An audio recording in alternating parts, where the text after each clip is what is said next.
I was killed by a truck, and when I woke up, I was in this little grove with a pretty widow in my arms. My head was foggy, and my body's instincts were more honest than my mind.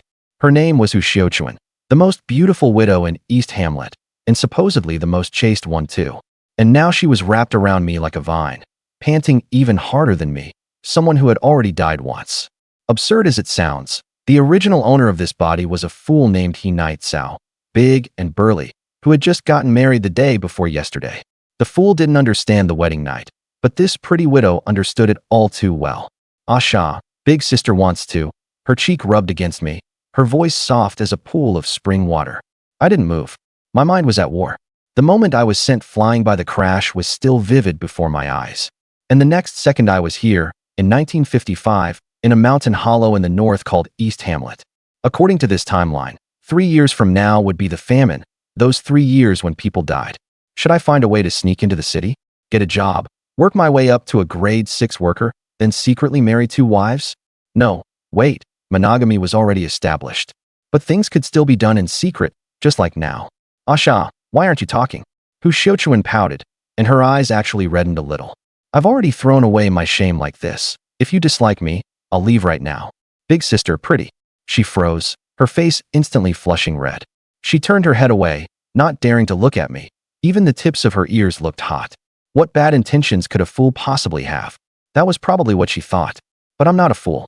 I'm someone who has died once, and people who have died know best what it means to enjoy life while you can. I kissed her directly. She made 2 muffled sounds, thumped my shoulder a few times with her fist, and then stopped. In the woods, birds sang and flowers gave off their fragrance, chirping noisily. Right at this critical moment, there was a ding in my head. My whole body jolted, and I stopped what I was doing. Detected prey within a 100-meter radius. Activate tracking? A system? The cheat ability every transmigrator must have.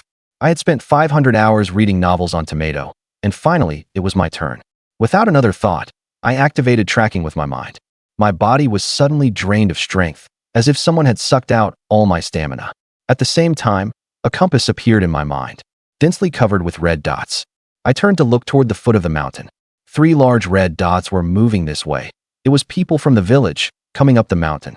I had to leave. I picked up Hu Xiaochuan and ran. She cried out in alarm and clung tightly around my neck, flustered and embarrassed. Asha, put me down right now. What kind of sight is this? Big sister is light. Asha not tired. As I ran, I kept an eye on the radar.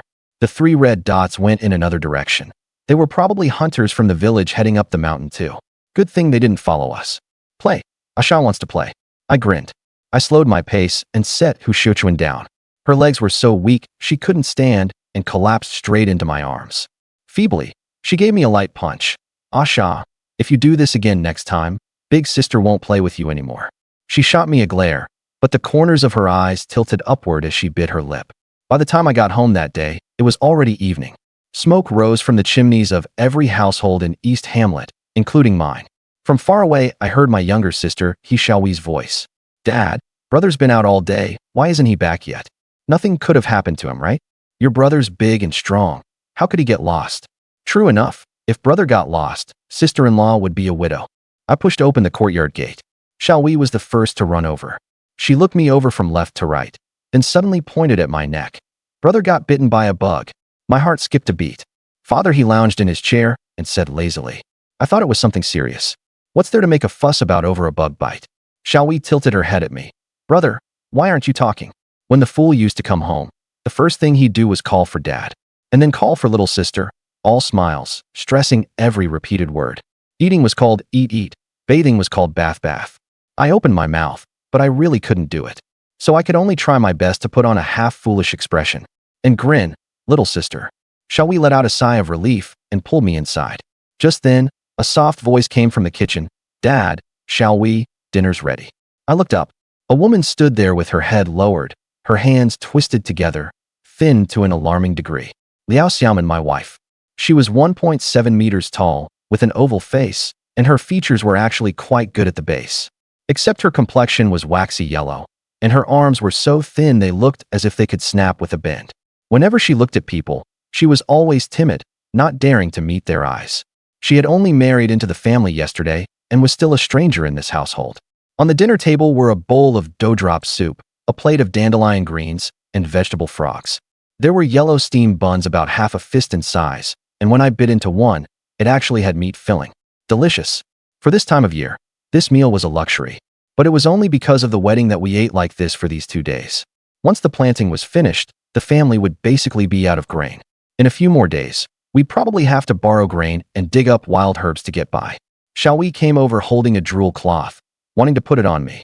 But I refused no matter what. I'm a grown man.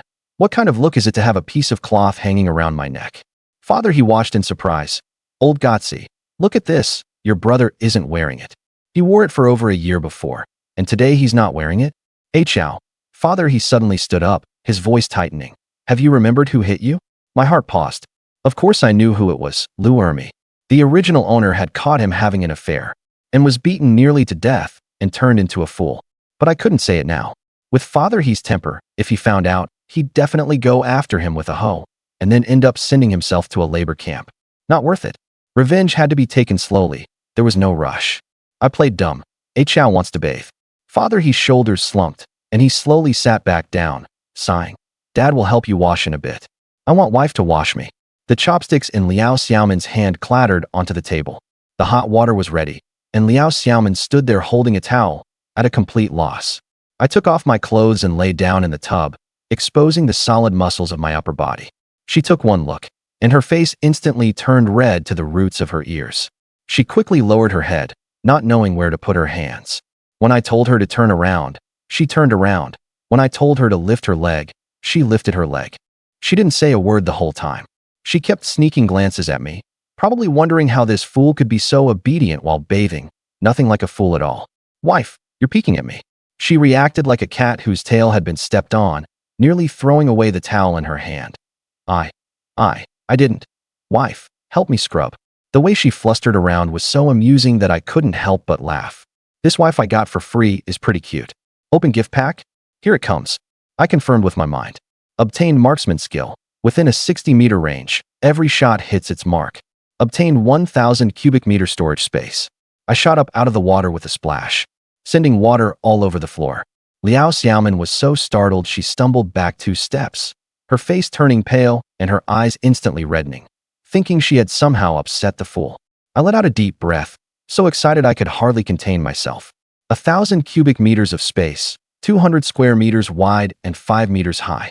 With the marksman skill and the prey tracking system, I won't have to worry about food or drink if I go hunting in the mountains, and if I'm diligent, life can really get better. This system is closer to me than my own father. Finished washing? Liao Xiaoman asked timidly. Chao finished washing, wife wash. I crookedly threw my clothes on and ran outside. I had to find something to test whether the space could hold living things and whether it could preserve freshness. Passing through the yard, I spotted at a glance the little flower pot in Xiaoyi's hands, woven from wheat straw, with a few unknown wildflowers planted in it. I snatched it away on impulse. Brother, what are you doing? Xiaoyi froze for a moment, then burst into tears with a wail. Dad, brother snatched the flowers I planted. So what if he snatched them? It's not like it cost you a piece of flesh. Father, he lounged in the chair without even lifting his eyelids. Xiaoyi squatted by the corner of the fence, sobbing, her shoulders twitching. I didn't have time to coax her. I'd deal with it later. I slipped into the room and locked the door, carefully studying the space. It couldn't hold living people, but whatever went in came out exactly the same, with time inside almost at a standstill. It was a natural cold storage vault. After hunting, I wouldn't have to worry about storing meat. Night fell completely. The kerosene lamp was blown out, and the room sank into darkness. I climbed onto the heated Kong in the dark. Even though it was May, nighttime temperatures in the north were only around 8 or 9 degrees, so it was still possible to sleep without heating the Kong. On the other end of the Kong, Liao Xiaoman was curled up in the corner by the wall, her breathing short and rapid. She was pushed out by the Liao family. The one originally supposed to marry me was her older sister, Liao Xiaofang. But Liao Xiaofang thought I was an idiot and looked down on how poor the He family was, so she refused no matter what. So Mother Liao shoved this adopted younger daughter over to take her place. Father, he didn't care. As long as someone was willing to marry his son, that was enough. Though Liao Xiaoman was skinny, she had a full chest and wide hips. If she were fattened up, she'd be good for bearing children. At the Liao house, she had endless chores every day, ate leftovers, wore her sister's cast-off ragged clothes, and was often beaten and scolded. After marrying over, she was afraid she wouldn't do well, afraid of being called lazy, afraid of being driven away. This girl had a harder life than me, a dead man. In the darkness came faint rustling sounds. She undid her clothes one button at a time, stripping down until only her patched linen underlayer remained, then slowly inched over and pressed herself against me. Her body was trembling badly. She probably thought of it very simply, since she had already married in. If she didn't bear children for the fool, the He family would sooner or later drive her out. A fool doesn't understand these things, so it could only be up to her. But she was also a girl who understood nothing, so she could only fumble around blindly in the dark. I didn't say a word. I reached out and pulled her entirely into my arms. She froze, like a rabbit caught by the ears, not daring to move at all, even her breathing stopping. But after waiting a long time, I did nothing, just held her. Her body slowly relaxed. Listening to my breathing and heartbeat, she made sure I had fallen asleep before gently letting out a breath. That breath she'd held in for so long was like surviving a disaster. She thought she'd manage to get through tonight too. Actually, I wasn't asleep. I just didn't want to frighten her. She was only 18, had just jumped out of one fire pit, and I couldn't shove her straight into another one the moment she arrived. There was plenty of time ahead, no need to rush these 1 or 2 days. Early the next morning, Liao Xiaoman was the first to get up. She was still curled up in my arms, and gently lifted my arm off her body and moved it aside. Sometime during the night, that hand had ended up there, pressing on her the whole night. She dressed quietly and carefully, and before getting off the Kong, she turned back to glance at me and let out a sigh. It was the kind of sigh full of resignation and helplessness. Only after she went out did I open my eyes and take Xiaoyi's pot of flowers out of the space. A little pouch woven from wheat straw, with the wildflowers inside still fresh and tender, not a single leaf wilted. The space really could preserve freshness. The plants had spent a whole night inside without changing at all. I set it by the edge of the Kong, put on my clothes, and walked outside. I'd put my clothes on in a complete mess again. When Liao Xiaoman saw, she sighed, walked over to help me fasten the buttons one by one, and tugged that wrinkled jacket flat. There, eat this.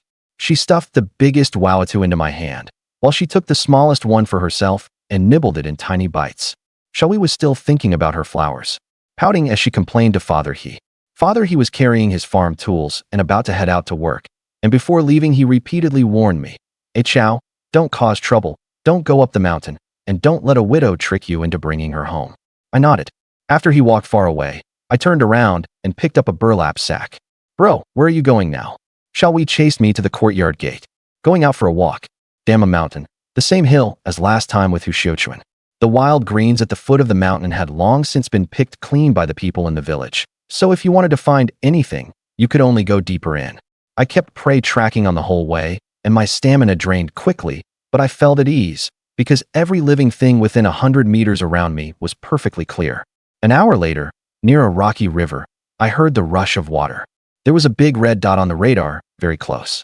I turned off the radar and crept over on tiptoe, pushing aside the bushes for a look.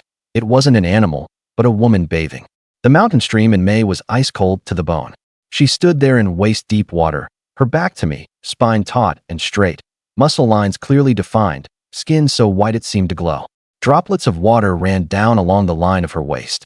Hearing the movement, she whipped her head around, her gaze as sharp as knives, her right hand already snatching up the hunting rifle from the rock on the bank, the muzzle aimed straight in my direction. Sister Honglian, a hunter, 22 years old, someone I'd known since childhood. Who? Sister Honglian quickly sank down into the water, leaving only her head above the surface as she looked this way. By a hunter's instinct, she had the constant feeling that something was watching her. "Hey Xiao?" Phew. Only then did Honglian let out a sigh of relief. If it had been anyone else, she would have shot them dead with the hunting rifle without hesitation. But He Night Cao was different. He was a childhood friend and a very good person. After a long while, Honglian finished washing, put on her clothes, and slung the hunting rifle over her back. "Hey Xiao, why'd you run up into the mountains?" "Digging wild greens." "Digging wild greens? It's dangerous here, hurry back." As she spoke, she moved closer to He Night Cao, pulled open his burlap sack and looked inside, only to find it actually half full of Aurelia sprouts. These were a delicacy among wild greens. "Hey Xiao, you picked these?" She was very surprised. Was a fool really this lucky? Leaving aside whether he could tell different kinds of wild greens apart, they were all the same kind? Found them for my wife to eat. This was what He Night Cao had picked up along the way. if he couldn't find any other good stuff. Aurelia sprouts were also a rare delicacy. Wife? Hey Chow, where'd you get a wife? Since his marriage to Liao Xiaomin hadn't been held with any fanfare, most of the villagers didn't know about it. They hadn't even gotten the certificate, nor any proof, just a purely forced husband and wife relationship. The old man helped find me a wife. Getting He Night Cao to call him dad was truly impossible. Hey Chow, you used to be so good. How'd you become stupid? Sigh. Hey Chow, hurry back. Be careful on the road. After saying that, she headed deeper in with the hunting rifle on her back. He Night Cao watched Hong Lian's departing figure. In his memory, this woman had quite a favorable impression of the original owner. If she had a good hunting haul, Hong Lian would occasionally bring some meat over to his family. Maybe when sister Hong Lian had been bullied before, He Night Cao had once stood up for her, so she remembered how good A Chow had been to her. I told you to go back. It's dangerous here.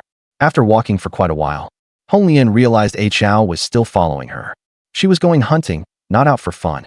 He Night Cao just smiled and said nothing because Hong Lian had a gun, so he could test the radar. Carrying the burlap sack, he walked lightly and quietly. After repeatedly trying and failing to persuade him, Hong Lian truly had no way to deal with a fool. Who reasons with a fool? Only Hong Lian would. Fine, then don't make any noise and stay close to me. Just like that, Hong Lian took along a fool carrying a burlap sack to look for prey. During that time, Hong Lian checked many traps. Some snares had been triggered, but they had all sprung empty with no catch. Most of the snares hadn't been triggered at all. In the end, she really hadn't been hunting for long. It was only after her father passed away that she inherited the trade of hunting, and all her hunting skills were learned through her own trial and error. Unfortunately, after searching the edge of the deep mountains for a long time, they still found no prey, only tracks. Let's go? This way. Hong Lian had just started to leave when He Night Cao suddenly grabbed her. Hey Chow, what's wrong? If it had been anyone else, she would have already ditched this fool and ignored him. Over there, wild boar. He Night Cao had just turned on prey tracking and discovered quite a few red dots within 100 meters. These red dots weren't small animals. At the very least, they had to be things like rabbits, and the biggest red, it just happened to be in the opposite direction from where Hong Lian was heading. Wild boar? Hong Lian looked in the direction He Night Cao was pointing, but saw nothing at all. There's a sound. He brushed it off with that one line and took Hong Lian's hand, leading her forward. Hong Lian tightened the strap of the hunting rifle on her back and had no choice but to follow, not because she wanted to, but because this fool was too strong and was dragging her by force. Shoo! He Night Cao made a gesture for silence, then pulled Hong Lian slowly toward the red dot's location. When they came within 30 meters, he suddenly let go of her hand and, all on his own, began carefully looking for Aurelia sprouts nearby. Huh. Hong Lian let out a sigh, a little speechless. So A Chow had come to look for wild greens. Was he just messing around? But she quickly noticed something was off. There really was movement within 30 meters ahead. A Chow, don't move, she whispered through her breath, slowly raising the double-barreled hunting rifle, her sharp eyes fixed straight ahead.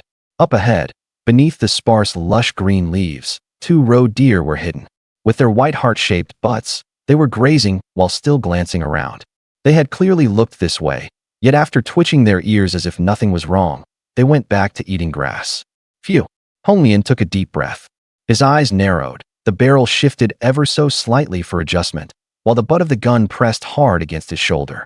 His finger rested on the trigger, then pulled hard. Bang!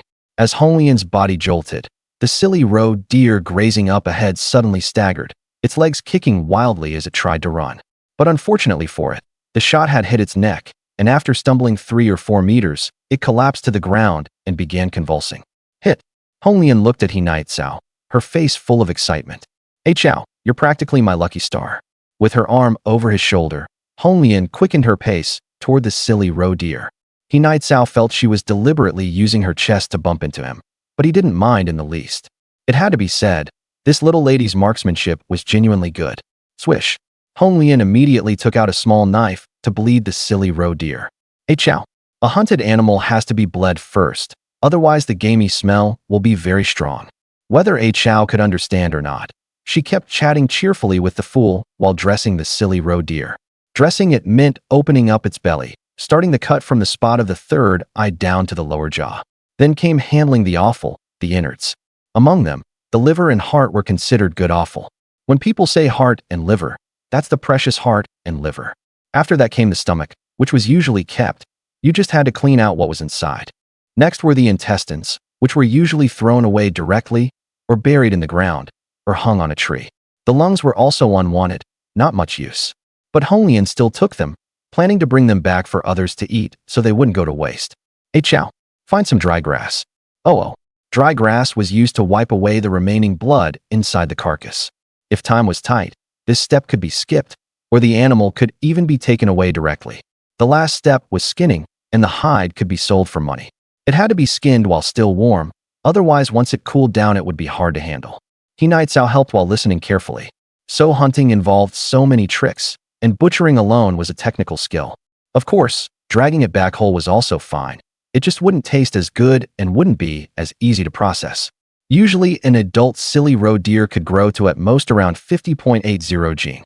And this one was only a little over 50 gene, which already counted as quite large. If it were sold to the supply and marketing cooperative, it could fetch some money or be exchanged for a few things. By 1955, there was already a supply and marketing cooperative with unified purchasing and unified selling, the only one in town. Hey Chow, you're pretty quick at picking this up. Hong Lian had thought the fool couldn't do anything, but unexpectedly, he was able to help.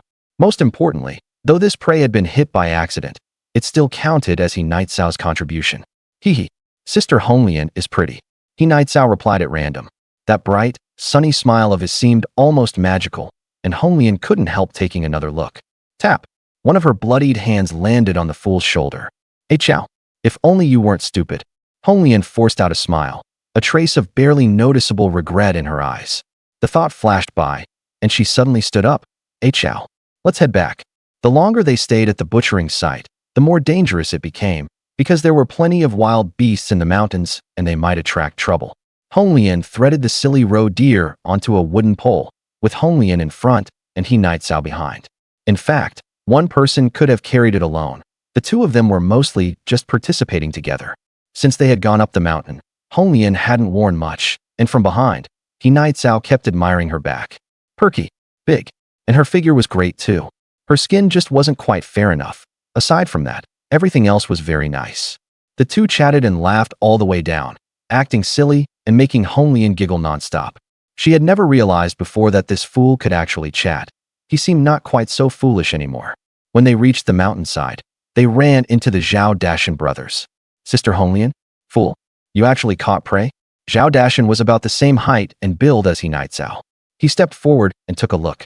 What are you two brothers doing? Hong Lian's eyes turned cold. There was only one path on Dama Mountain, and the fact that they were blocking it made their bad intentions obvious. Hee. Sister Hong Lian, put the meat down. I'll trade you 1 gene of meat for 2 gene of wild celery. That's not unreasonable, right? Zhao Erzhan was Dashan's younger brother. The two brothers didn't work in the fields and mainly made a living by hunting. Unfortunately, they had no hunting guns, so they could only set traps, use bows and arrows, and gather a bit of wild vegetables to get by. As it happened, they had also made a big loop around and didn't dare go deeper into Dama Mountain, so they only got some wild celery to take back. Not trading. Move aside. Hong Lian's gaze turned icy, and the atmosphere changed abruptly. The Zhao brothers exchanged a look, a flash of viciousness crossing their eyes. Sister Hong Lian, it's been quite a while since us brothers had any meat. And game in the mountains isn't easy to find. You know that better than anyone. Zhao Dashan looked at the skinned silly roe deer and swallowed hard. I'm not asking for much. He threw the wild celery onto the ground. There are 3 gene of wild celery here. I only want 2 gene of roe deer meat. As soon as he finished speaking, the Zhao brothers' expressions turned solemn, as if saying that if you didn't agree, they wouldn't be polite about it. Hong Lian frowned. It wasn't that she was afraid of what the two of them might do. She had a gun, so what was there to fear? What she worried about was that He Nightowl might suffer later, and after returning to the village, he would also be bullied by the 2 brothers. Fine, I don't want the wild celery. I'll just treat these 2 gene of roe deer meat as a gift to you. The 2 brothers were instantly delighted. Now they'd have meat to eat. Then many thanks, Sister Hong Lian. Hong Lian steadied the wooden pole with one hand and turned to look at He Nightowl, only to freeze. His expression was gloomy. Where was that silly A Chow from before? A Chow. Hong Lian called softly and shook her head at him, signaling him not to act rashly. It was only 2 gene of meat. If things blew up, that wouldn't be good. A Chow listens to Sister Hong Lian. Listens to Sister Hong Lian. As He Nightowl spoke, he showed a silly grin, though it looked a little unnatural. These Zhao brothers had bullied He Nightao plenty after he became simple-minded. He only hated that this wasn't deep in the mountains, and that he didn't have a shovel. More importantly, Sister Honglian was here, and the meat was hers to decide over. Otherwise, He Nightao would definitely have slaughtered them, either fed them to wild beasts or buried them. At this moment, Honglian had already begun cutting. Sister Honglian, there are only you and your mother in your household. How could you possibly eat that much? Why not give half of it to us? Otherwise, if you take it back in this weather and it goes bad, that'd be a waste. And your family doesn't have much salt, right? That's right, Sister Honglian, half. Next time I catch prey, I'll give you half too. After Zhao Erzhan said this, he bent down, wanting to snatch Sister Honglian's knife. Honglian flipped the blade and held it horizontally in front of her. You two brothers better not push your luck. Her words carried a heavy threat. The two brothers smacked their lips, still somewhat afraid. After all, she had a gun on her, and the fact that she was giving them 2 gene of meat already meant they were extremely fortunate. Then fine. 1 thigh of meat. Before Zhao Dashan could finish speaking, He Nightao suddenly charged like a raging bull. Thud!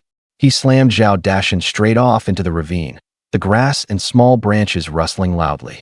He Nightao felt that having endured it once already was sinful enough. If he endured any more, he'd probably turn into a turtle. Fuck your mother. He only hated that Honglian was here, otherwise he'd have killed them. Zhao Xiaoshan was startled. He truly hadn't expected this fool to make a move. You fool, what are you trying to do? As he spoke, he reached behind his back for a knife. Click, click, click. Honglian held the double-barreled hunting gun and released the safety. Try moving one more time. Her voice carried an unquestionable danger. Zhao Xiaoshan really didn't dare move anymore, and slowly backed up a few steps, bringing his hand around to the front to show that he wasn't drawing a weapon anymore. Damn it, you fool. Once I climb back up, you're dead. Zhao Dashan's voice came from the small slope below the roadside, arrogant to the extreme, all bark and no bite. Sister Honglian, don't be rash. 2 gene it is, 2 gene. Before Zhao Xiaoshan had even finished speaking, he was directly grabbed by He Nightao and thrown to the very spot where Zhao Dashan had just fallen.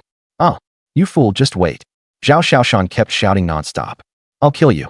He Nightao shouted angrily toward the ravine. Hey Xiao, why did you attack? That was so dangerous just now. Honglian put the safety back on and quickly gripped He Nightao by the shoulder, wanting to calm him down. If Zhao Xiaoshan had pulled a knife, Xiao might have gotten hurt. Don't act rashly next time, okay? They have knives. They can cut your hand, hurt you. That means bleeding, pain. Honglian was afraid He Nightao might not understand, so she kept explaining it to him. Okay, I'll listen to Sister Honglian. Phew, good that you understood. Honglian let out a sigh. After saying so much, it wasn't for nothing after all. Xiao, let's go back. Hom. The two of them carried the meat down the mountain. He Nightao glanced back, the gloom in his eyes growing heavier and heavier, as if he were plotting something. As for those 2 gene of meat, there was no need to give it anymore. Tomorrow, they'd just bury them. He family of East Hamlet. Dad, you're back. Have you seen my brother? He Xiaowei asked Father He outside the courtyard. Father He had also just come back from work, covered in mud. What's wrong? Your brother still isn't back? He Xiaowei shook her head. That silly boy runs around every day like a male dog. Who knows where he's gone? Father He viciously slammed the farm tools on his back onto the ground. Thud. He looked thoroughly disappointed. He looked up at the sky. In another half hour, it would probably be dark. Dad's going to look for him. You all wait at home. Father He put down the farm tools, took a lantern, and went out. Liao Xiaoman stood in the outer room looking toward the main courtyard gate, worried as well. If something happened to that fool, what would she do? Shall we stay at home? I'll go out and look too. Liao Xiaoman was so anxious that she went out just like that without bringing anything. Sister-in-law. He Xiaowei stamped her foot where she stood. There was nothing she could do. She stayed by the courtyard gate looking for quite a while, then finally went to the outer room and could only cook and wait for them to come back. Half an hour later. Brother? Sister Honglian? He Xiaowei slowly stood up from where she had been squatting by the courtyard gate. Little sister, He Nightao put on a professional smile, but without acting silly. Shall we? What are you squatting here for? Honglian asked curiously. She actually didn't need to come to the He family's place. She was just afraid that fool He Nightao wouldn't know how to get home. So she followed him over, and while she was at it, wanted to see what He Nightsau's little wife looked like. I'm waiting for brother. He Xiaowei looked full of resentment. Oh, brother. Why did you come home so late? Meet. He Nightsao lifted the silly roe deer. Only then did He Xiaowei come closer to look, and her eyes widened instantly. Sister Honglian. You got game again. Hee yeah. This time, it was all thanks to your brother that we caught a silly roe deer. What? Thanks to my brother? He Xiaowei just couldn't believe it. The two of them put the silly roe deer in the courtyard and with a few chops split it into 4 parts. According to the rules, each person gets half. What kind of rule is that? Clearly Honglian was just kind-hearted. So much. He Xiaowei still wanted to say something, but He Nai Cao had already picked up a roe deer's front leg and stuffed it to Honglian. 1 leg is enough. He Nai Cao also stuffed half the Ci Laoya from the burlap sack to Honglian. For Sister Honglian, eat. No need. Your family has more people, so eat more. There were only Honglian and her mother at home. They couldn't eat that much. But He Nai Cao directly dragged her out. Hey. Hey Chao, don't push me. Honglian still wanted to see what the fool's wife looked like. After Honglian was chased away, He Nai Cao looked left and right. Little sister, where's my wife? Oh no. He Xiaowei smacked her forehead. The roe deer meat had just thrown her into confusion. Only then did she remember that dad and sister-in-law were still outside looking for this fool of an older brother. Brother, sister-in-law and dad saw that you still weren't home so late, and they went out to look for you. No wonder there was no red dot showing on the prey tracking radar. Brother, don't go. Seeing her foolish brother about to head out, He Xiaowei immediately tried to stop him. Little sister stays home and handles the meat. Brother will search. He Nai Cao spoke simply. He took a torch and headed out, not giving He Xiaowei any chance to stop him. He Xiaowei stamped her foot hard again. Her brother really gave people no peace of mind. He was foolish enough himself. So how could he go out and look for someone? She couldn't help anyway. So she rolled up her sleeves and started working on the roe deer meat. He Nai Cao held up the torch and turned on the tracking radar, checking every single red dot. He had to search. This wife had come from another hamlet and wasn't familiar with this place at all. His little sister said she had gone this way, but this side was wilderness. Sometimes wild wolves would even come down the mountain and imitate a child's cry to lure people over. It was very dangerous. This silly wife. How could she go out without even bringing a torch? Wasn't she afraid of going out and not making it back? Asha. As He Nai Cao was searching a red dot under an eave, someone suddenly called out to him. He looked over and saw a woman with shining eyes. Asha, you finally came to find me? The woman looked left and right, then wrapped herself around Asha's arm with a grin. My man went off to visit relatives. Come inside quick. What? He Nai Cao looked dumbfounded. I'm in a rush looking for my wife, and you're trying to drag me indoors to fool around? In the torchlight, he finally got a clear look at the woman in front of him. Her face was a little thin, her features proper, though she couldn't be called especially pretty. She had a great figure and looked about 30 years old. According to his memory, this woman had repeatedly tried to lure him into the cornfield, the small woods, and even to her house. Yet none of it had succeeded, though this woman was persistent enough. But the fool had never agreed, leaving her longing day and night, itching with desire. Sure enough, what can't be had is always the most stirring. He Nai Cao was truly impressed by this woman. For sneaking around with men, to be this persistent, among all the living creatures in several nearby hamlets, she was really one of a kind. He couldn't help complaining. Just how badly does this woman crave my body? How addicted is she? Come on. There's milk to drink in the inner room. Hurry in. She even made a gesture at He Nai Cao. Damn. If it were usual times, he might really not have been able to control himself. After all, his mind wasn't normal. Another day, He Nai Cao carried the torch, turned, and ran without looking back. The woman was furious. Just one step away from leading the ox into the flooded field, but the plow ox at the field ran off instead. Meanwhile, Hey Chao, where are you? Hey Chao. A woman's voice shouted in the fields far from the lights. Ouch. Liao Xiaoman accidentally stepped on something slippery and suddenly fell straight into a small ditch. Because it was dark, she blindly fell along the muddy edge of the ditch and slowly climbed to her feet. Liao Xiaoman then stared with wet eyes at the star-filled night sky, staring and staring, as if recalling something. She looked around. It was pitch black everywhere, and she couldn't tell direction at all.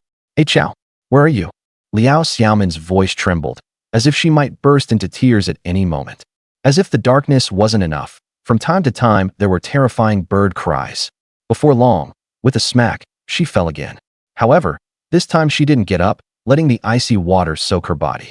She remembered so many things from the past.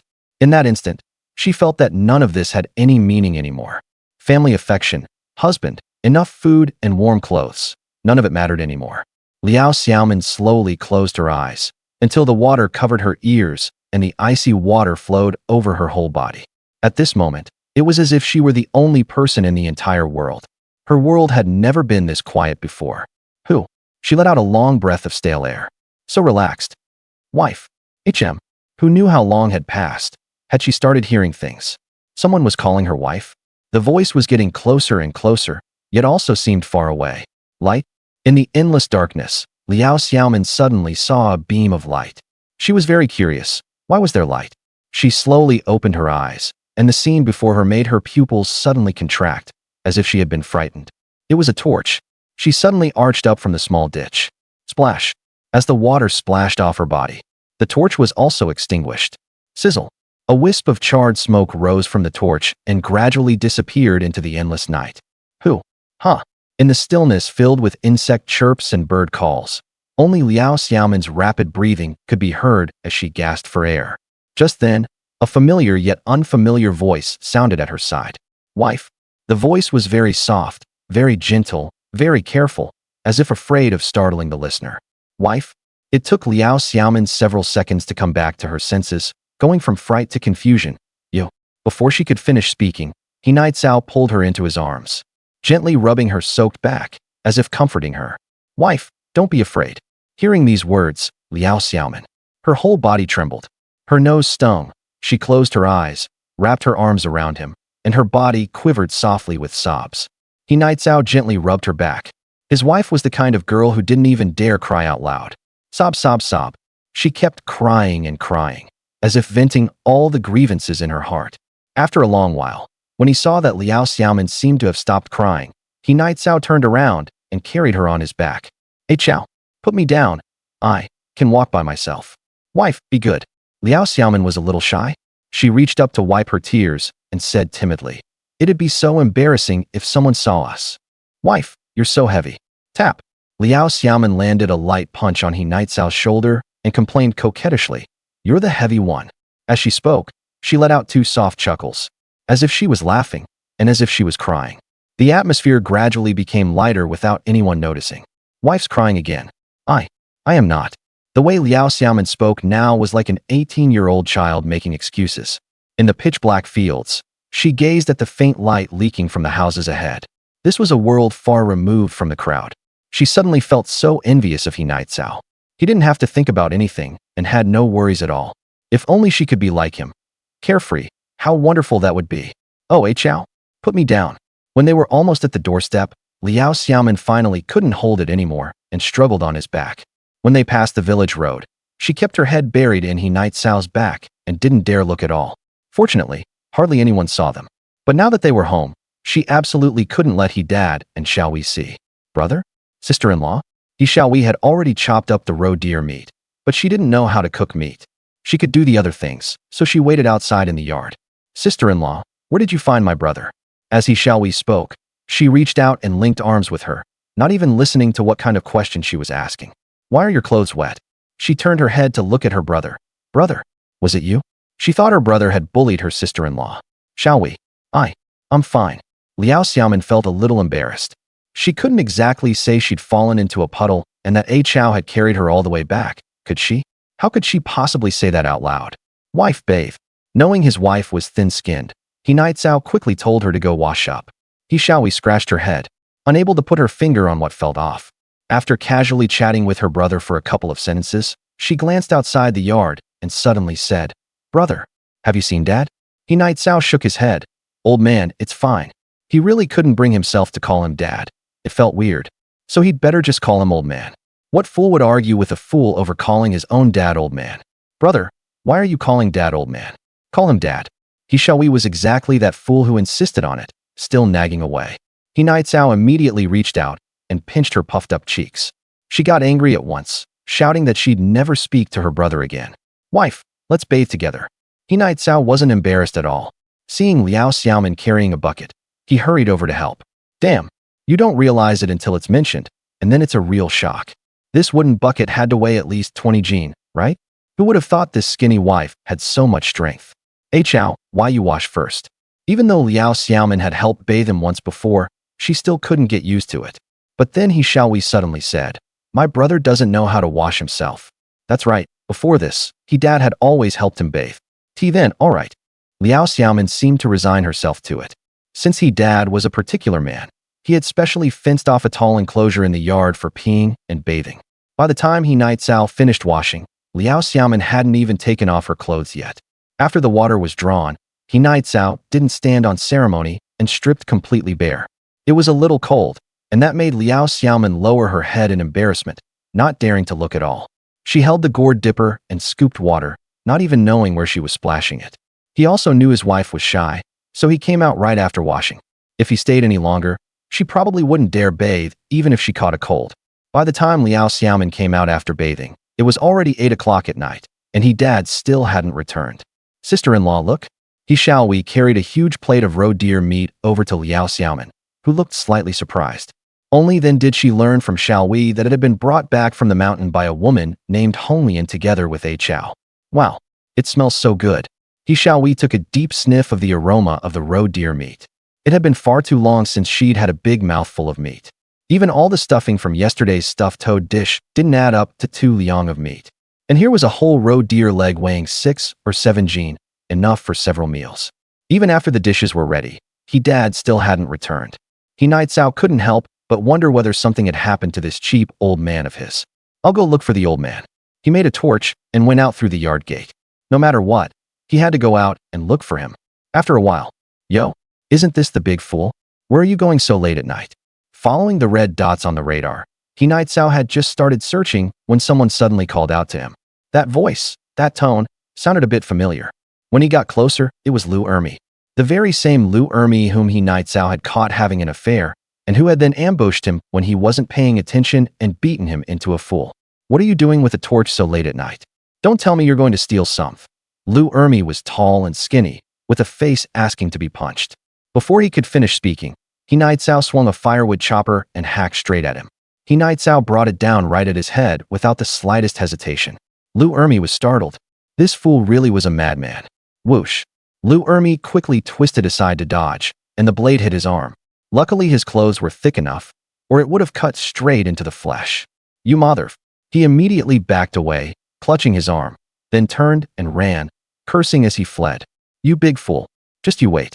He Night Cao chased after him for a few steps, then suddenly paused, because there were people nearby, several red dots nearby, in fact. Who's there? Someone shouted. He Night Cao put away the firewood chopper and continued looking for he dad. According to his sister, he dad had gone in this direction. This way led to the village square. When the moon was bright and full, A Chao would play around here with lots of children. More than 10 minutes later, he found he dad in a corner.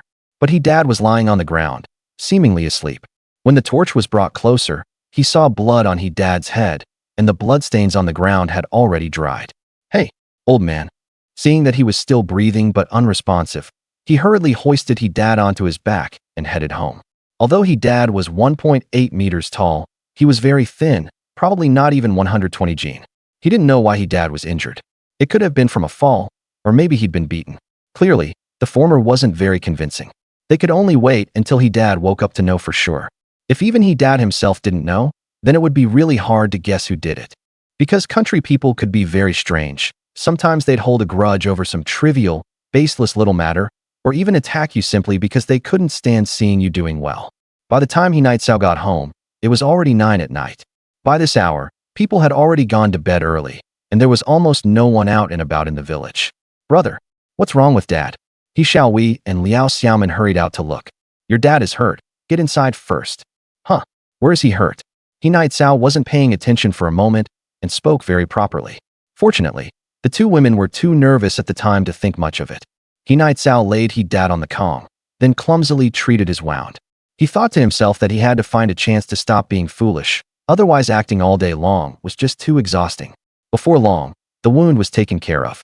It actually wasn't too serious, just a heavy blow to the head that had knocked him unconscious. It was really just an external injury. From the outside it looked a bit swollen. As long as there wasn't a concussion, he'd be fine in a few days. Where's A Chao? Those were he dad's first words after waking up. Here. He Night Cao's reply couldn't have been simpler. He thought to himself that he dad really did care about this foolish son of his. Calling for him the moment he woke up. You silly boy, where did you run off to? Dad. Brother was the one who carried you back. Huh. Hearing this, he dad shot A Chow a very surprised look, somewhat unable to believe it. A Chow gave two silly chuckles in response. It was A Chow who carried me back. Only then did he dad remember that he'd been knocked unconscious. Dad, how did you get hurt? He Xiaoyi's eyes were red, her face full of distress. Smack. He dad slapped the edge of the Kong, held his head, sat on the Kong, and gnashed his teeth. Damn it. I don't know which bastard snuck up and clubbed me from behind. Dad, does it still hurt now? Father, he was full of anger, but the moment he turned to look at his daughter, his expression changed immediately. Dad's fine. I'll be better in a couple of days. How is that fine? Dad lost so much blood. He Xiaoyi started sobbing. Her crying warmed Father He's heart. Didn't Dad say I'm fine? Don't cry. Off to the side, Liao Xiaoman looked a little at a loss, just standing there watching. And He Nightsao had figured it out, so it was done by someone who had it out for the He family. Hungry, wife, I'm hungry. He had used the tracking radar who knows how many times tonight, and now he was both hungry and tired, wanting nothing more than to eat his fill and go to sleep. Why didn't you eat first yourselves? Father He's face was full of mild reproach. Next time, don't wait for me. If you're hungry, eat first, got it? Got it, Dad. Hurry and get off the Kong to eat meat. Sister Honglian brought a lot of meat. Really? How can I accept that?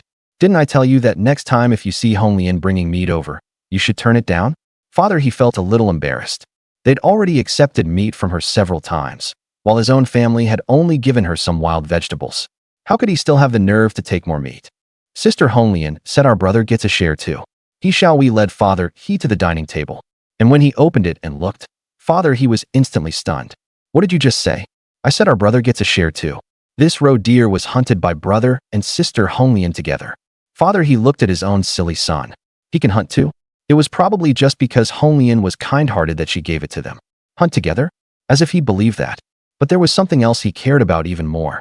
Tonight he had been carried back by A Chow. Sit down. Eat first. The three of them picked up their chopsticks, but Liao Xiaoman still didn't come over. Daughter-in-law, what's wrong? Come eat. Father He was puzzled. Everyone's eating, so why are you still standing there? I'll eat after you. Finish eating, Dad. Liao Xiaoman stood by the doorway, not daring to go over. Back at home before, she was always the last one to eat.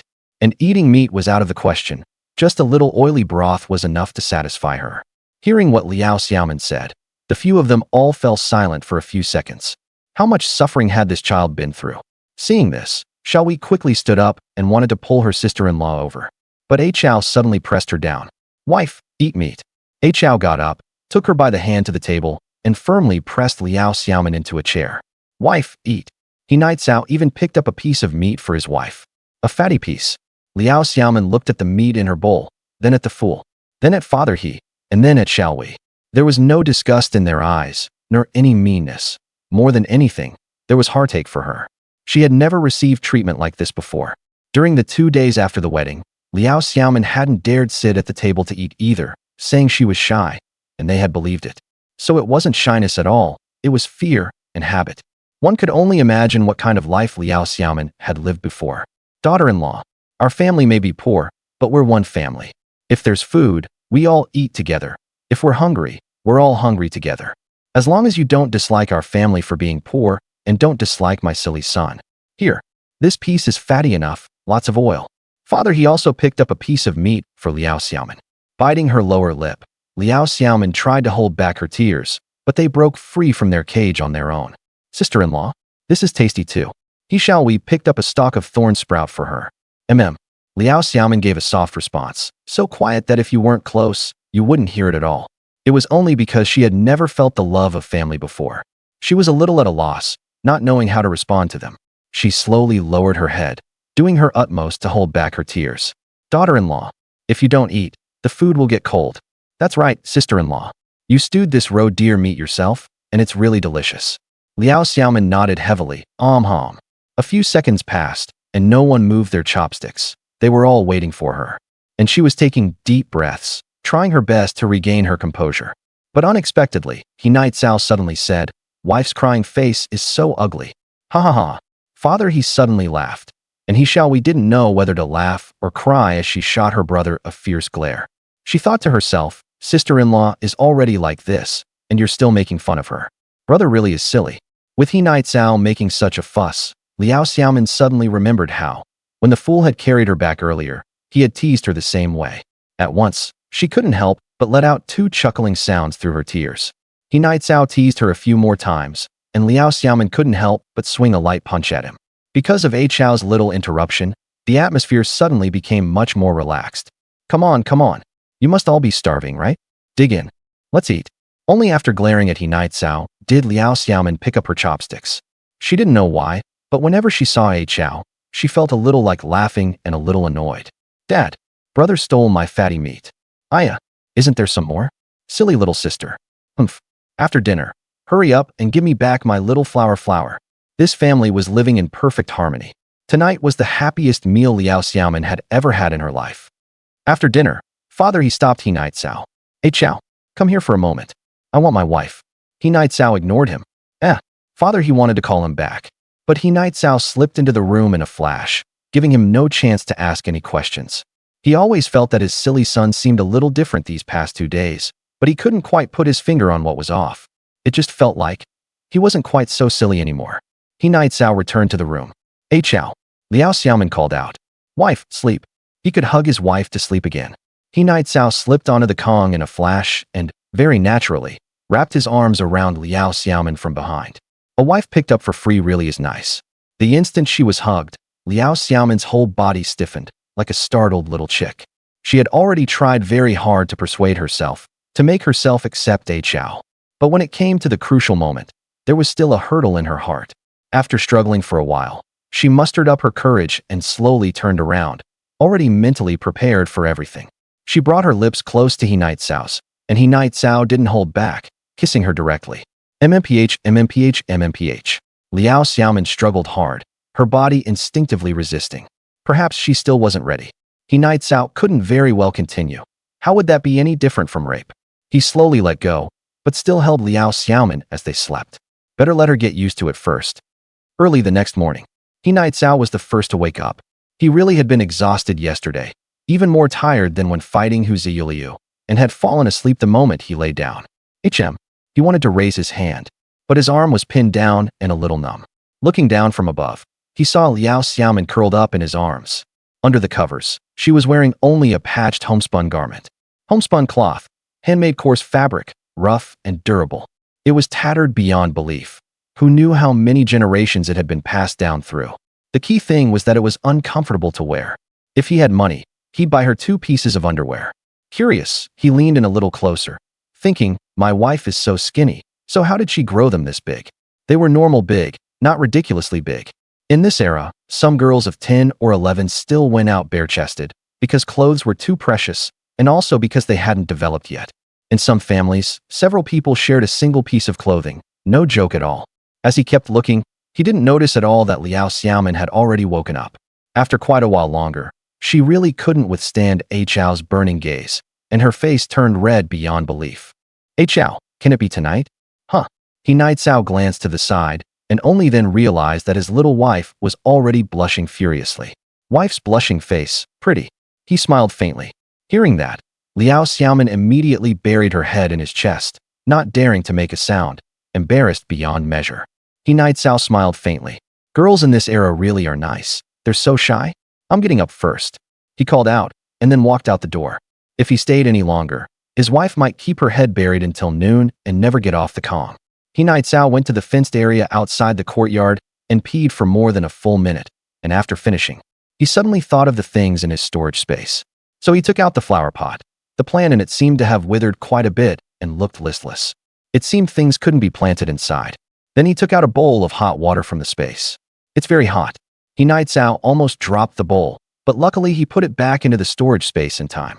Then he took out a piece of roe deer meat weighing more than half a jin. This was a small piece of meat he had secretly cut off yesterday while Sister Honglian was away. He Night Cao brought it close to his nose and sniffed it. It had a fresh, slightly gamey and bloody smell, with not the slightest hint of spoilage. He was basically certain that the storage space could preserve freshness, but it was a real pity that it couldn't be used for planting. Bro, are you done yet? He Shaohui had been waiting outside for quite a while. Why had her brother been in there so long? Done. He Night Cao put away his things and came out. After He Shaohui went in, he put the flower pot back in its original place. If my little sister finds out I killed her beloved little flowers, won't she strangle me? It might even mean severing our brother-sister relationship for anywhere from a month to a year. Hey Chao, take this with you when you go out. Liao Xiaoman knew A Chao was going out, so she made a lot of wauwatu stuffed with roe deer meat and Aurelia sprouts. The stuffed wauwatu were especially big. Daddy took a few too. Even though he was injured, he still insisted on going to work, and no one could stop him. Wife, you're so good. He Nightsao praised. Carrying a large iron shovel on his back and several wauwatu, he went out the door. Bro, remember to come home before dark. Okay. Seriously, brother, when people tell him not to go out, he insists on going. Sister-in-law, why don't you do something about him? Oh my little flowers. My little flowers ran away from home and came back again. He Xiaowei was thrilled when she saw her potted plant. Hee. Hearing the laughter, He Nightsao looked back at the courtyard and suddenly felt that this family was actually pretty nice. He Nightsao walked along the village road. At this hour, basically everyone in the village had gone to work, leaving only children and a small number of women and elderly people behind. Isn't that Asha? Asha, where are you going with that big iron shovel? Going to work? What work could he do? Just look at how foolish he is. There's no way he can work. He Nightsao ignored them and let them talk. Before going up the mountain, he wanted to find a weapon. He figured he couldn't come back empty-handed, right? Without a weapon, he couldn't exactly go ask Hong Lian to lend him a gun. So He Nightsao set his sights on the bow and arrows at Hu Xiuquan's house. Hu Xiuquan's husband used to be a hunter too. One day he went up the mountain with his gun and never came back. Neither he nor his body was ever found. Now only a bow and arrows were left at home. So He Nightsao had come over planning to swipe it. Just as he approached the house, he heard a noisy commotion from inside. Xiuquan, where are you feeling unwell? Let me take a look. Lu Ermi, if you don't get out right now, I'm going to call for someone. Hee. Go ahead and call. This place is remote, and they've all gone to work. Do you think anyone will hear you? You. What exactly are you trying to do? Isn't Xiuquan perfectly clear on what I want to do? Be my woman, and I'll make sure you get the easiest work in the cooperative, and I'll make sure you're well fed too. Hee. Lu Ermi, get out. Xiuquan, your man has been gone for 2 years. I bet you've been very lonely these past 2 years, right? Isn't it perfect that I, Lu Ermi, don't mind that you're a widow? It's hard for a widow to remarry. The only ones willing to take one are either old men or crippled men. I don't need that. Get out right now. Don't be like that. Xiuquan, I'll treat you real nice. I guarantee that after you try it once, you'll never forget it. Don't come any closer. Get lost. Get the hell out. Hee. Weren't you pretending to be sick on purpose just so I'd come to your door? I get it. Get out. Xiuquan, stop pretending too. Your complexion has been so rosy these past 2 days. You must be awfully pent up, right? Ha. Come here. Let me think about it. Please don't do this. Think about it. You're trying to string me along again. I remember last time you said the same thing too. Before Lu Ermi could finish speaking, there was suddenly a bang at the door. Help! Xiuquan immediately shouted when she heard it. Because all the villagers had gone to work and very few people were left behind, she shouted the moment she heard the disturbance. You. Lu Ermi looked thoroughly displeased. Who could it be at a time like this? Damn it, ruining my good thing. Bang. There was another slam against the front door. On the third hit, the entire door came loose from the adobe frame and crashed to the ground with a bang, kicking up a cloud of dust. When the person outside walked in, both of them were stunned. The fool? It's you again, you big idiot? Lu Ermi clenched his fists.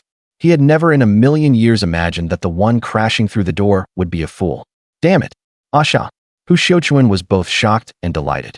She had never expected that at the critical moment, it would be this bull-like fool who saved her. She didn't know whether Asha had come because of milk or for some other reason, but in any case, his appearance was better than anyone else's. Asha, hurry and drive this bastard away. She felt Asha might not understand if she said Lu Ermi's name, but if she said bastard, he would definitely understand. Sure enough, He Nightsao walked inward with a face full of anger. Lu Ermi slowly backed away. He wasn't as tall and sturdy as He Nightsao, so he definitely couldn't beat him. Besides, a fool had no sense of restraint when he hit people. Suddenly, an idea struck him. Oh, I finally get it. Xiuquan, the reason you never wanted a man is because you've got a big fool satisfying you. Well, Xiuquan. Hee. I never thought you were this good at having fun. Fine then. Go ahead and have the big fool beat me.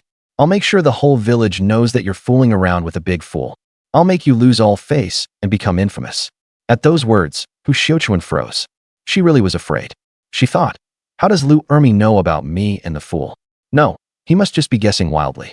Asha couldn't possibly have told anyone. Lu Ermi. Don't you dare make false accusations. Asha and I have absolutely nothing to do with each other.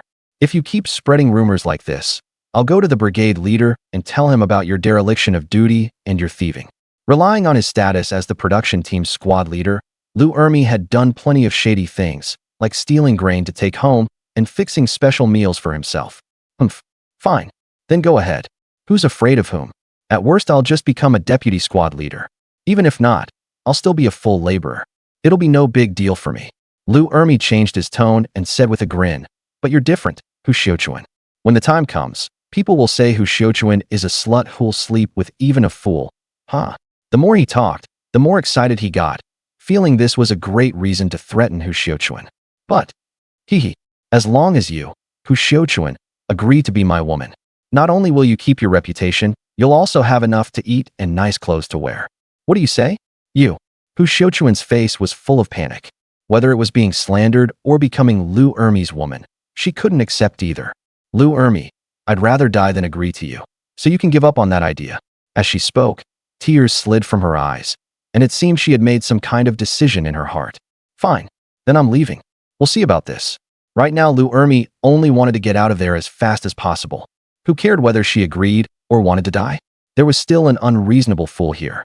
Sure enough, just as Lu Ermi tried to pass by He Nightzao stepped sideways and blocked him. You fool, why are you blocking me? Didn't you hear Hu Xiaochuan tell me to leave? The next moment, before he could even finish speaking, He Nightzao pinned him down in one move, then locked both his hands and shoved him against the wall. This Lu Ermi, He Nightzao truly wanted to kill him right then and there, but unfortunately someone was watching. Kill you. As he spoke, he gave Lu Ermi a vicious beating. Ah, Xiaochuan, hurry and make him stop, or I'll tell everyone about your illicit affair. Go ahead. Say it. Go tell them. Hu Xiaochuan roared. She didn't care anymore. Having a fool standing on her side was enough. In all these years, had she suffered any shortage of cold looks and gossip? Lu Ermi panicked. How was this fool so strong? Soon, some aunties from far off seemed to catch the scent of gossip, and 3 or 5 women with children came to stand at Hu Xiaochuan's doorway. Hu Xiaochuan's heart jolted. This was bad. The last bit of luck in her heart completely shattered. Just as she was in despair, Asha spoke up to defend her. He wanted to take advantage of Sister Xiaochuan. I'll beat him to death. He wanted to take advantage of Sister Xiaochuan. I'll beat him to death. As He Nightzao spoke, his fist slammed hard into Lu Ermi's face. Huh. So Lu Ermi wasn't at work.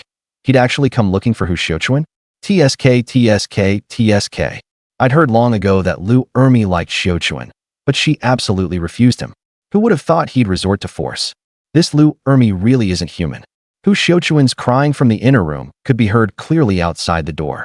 If this wasn't caused by Lu Ermi, could it have been Asha? Just now. Only then did they see Asha pass by them, and they had even been bad-mouthing him. Lu Ermi's face looked awful. Damn it, this idiot is actually slandering me? No. Lu Ermi's heart skipped a beat. Could it be that this fool's amnesia is gone? No. No. Impossible.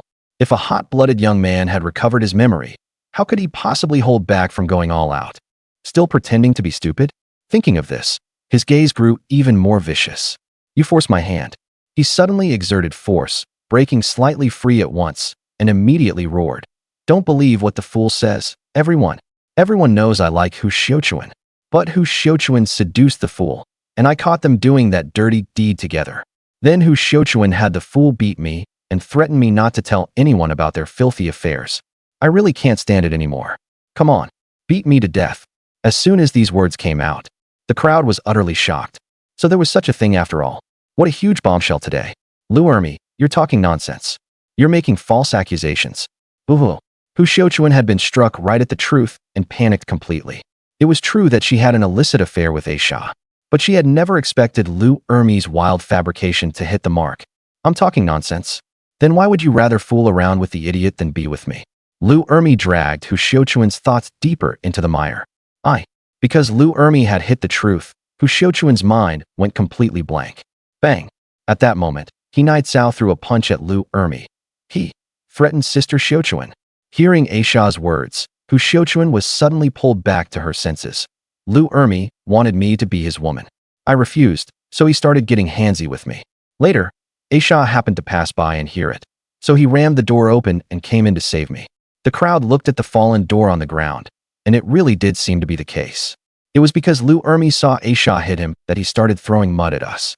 He's a bastard. You shameless adulterous pair. You dare do it, but not admit it, huh? Lu Ermi had also made up his mind. He'd already been beaten, so was he supposed to be afraid the fool would actually beat him to death? Everyone was watching. Come on. Come beat me to death. If you beat me to death, there'll be no evidence. Come on. He continued to the crowd. I, Lu Ermi, may be a bit of a scoundrel, but I dare to do and dare to admit it.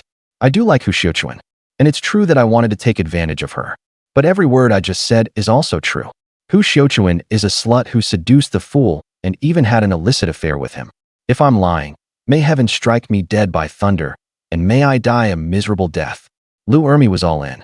Come on, let's see if you still dare beat me. I'll fight you to the end. Lu Ermi is just a hoodlum.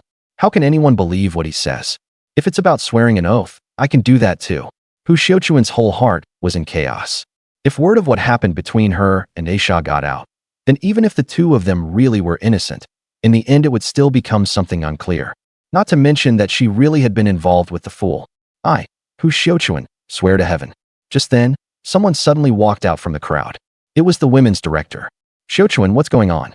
The newcomer was a 40-year-old woman with short hair and a solemn, serious expression.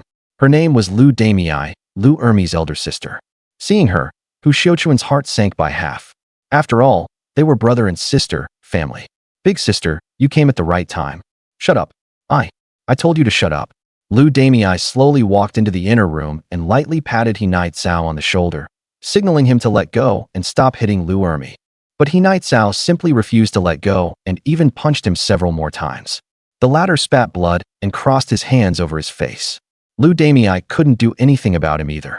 Since he'd already been beaten, a couple more punches wouldn't make much difference. The people outside also heard it, and all condemned Lu Ermi for being a real bastard. Xiuquan, what's going on? Lu Ermi still wanted to say something, but Lu Damei shot him a fierce glare. Director, I've been feeling unwell these past 2 days. Hu Xiuquan recounted the whole sequence of events. Then what's going on with you and Chao? Lu Damei asked, pulling He Nightsao's hand, worried that if this continued her younger brother would end up with a face swollen like a pig's head. Lu Ermi saw Aisha hitting him, and then when the villagers came, he started throwing mud at us. I didn't throw mud. Lu Ermi immediately said stubbornly. Then do you have any evidence? Lu Damei asked. Lu Ermi was at a loss for words, so he casually made up a reason. I saw it on Bigwood Mountain. As soon as these words came out, both He Nightsao and Hu Xiuquan's hearts skipped a beat. Had he really seen them? He Nightsao quickly reacted. He had turned on the radar that day. There had been no such thing at all. He's lying. There's absolutely nothing going on between me and Aisha. Hu Xiuquan immediately retorted. Nothing? Didn't you go to Bigwood Mountain that day? Hu Xiuquan's heart tightened again. Lu Ermi had guessed everything right. That day, Brother Zhao Dashan and I went up the mountain to look for you. But who would have thought you'd gone fooling around with Aisha? Lu Ermi made it sound vivid and convincing. So the 3 red dots that day had been Lu Ermi and Brother Zhao Dashan. Hu Xiuquan grew more and more nervous, and even her breathing became more rapid. I went to pick wild vegetables. What's that got to do with you? In her panic, she thought quickly and continued. What I want to ask instead is, what were you trying to do by going up the mountain to look for me? All right. Ermi, if you don't have evidence, then don't talk nonsense. Believe it or not, I'll drag you off to a struggle session. I just saw it. Then say it. We're exactly on Bigwood Mountain. What clothes were they wearing? Lu Damei asked. Pinned down by He Nightsao, Lu Ermi turned his head to one side and said nothing more. Nothing to say now, right? As if I don't know your character. Lu Damei was frustrated that he had failed to live up to expectations.